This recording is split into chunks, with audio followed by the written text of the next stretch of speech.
So after high school, I went to study electrical engineering in Buenos Aires.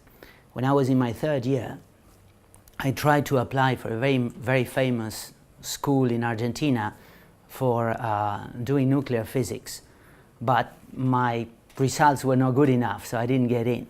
So I stuck to electrical engineering.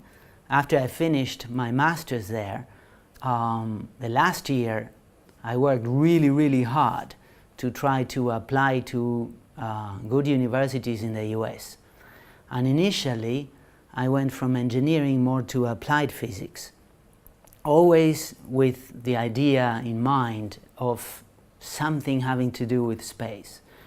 It was only after I finished my master's in the US that I realized I had been studying stuff that was absolutely unmarketable. I would never be able to get a job with all these esoteric things I had done.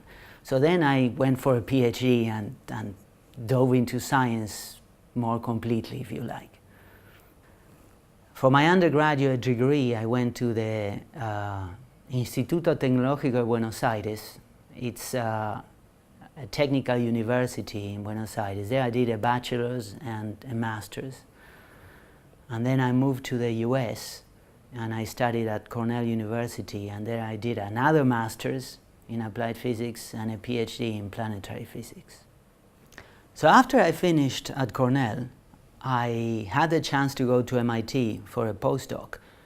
But in the meantime, I had met this nice Italian girl, and she was a chemist also at Cornell, and she had gotten a job offer at St. Louis in Missouri. That was really far away. So in the middle we got married and we decided, well, let's give Europe a try. So that's how I landed as a postdoc at the European Space Agency.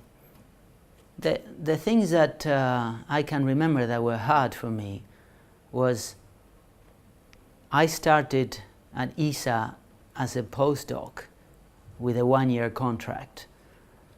I liked it very much, so I decided I wanted to stay. At that time there were no jobs in science, so I decided to look into other areas. So I decided maybe it's better to go into engineering, since I had the background, and see if I can get a job that way. So I applied a couple of times for other jobs and was not accepted. I would always come as candidate number 2.